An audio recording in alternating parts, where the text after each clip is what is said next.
let's get started. First, we're going to need 2 to 3 dashes of Angostura bitters. You can try other bitters on the market, but Angostura is pretty much the classic.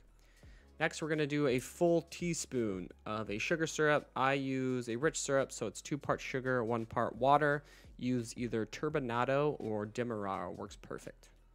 For me, I love classic old-fashioned with Wild Turkey 101. It's a high proof, high rye content bourbon. It works fantastic, and just the high proof kind of stands up and really pops in this cocktail. And that's it. We're going to add some ice because we're going to strain this off onto a big ice cube. The only thing we're going to try to do here is integrate these ingredients by stirring it just a short amount of time.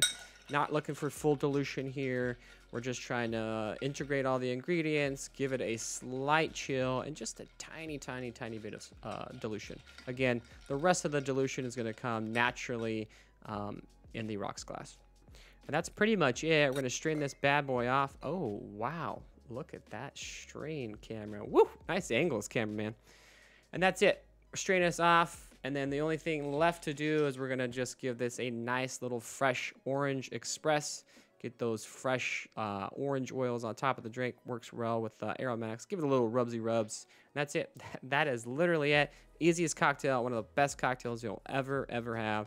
That is a classic whiskey old fashioned.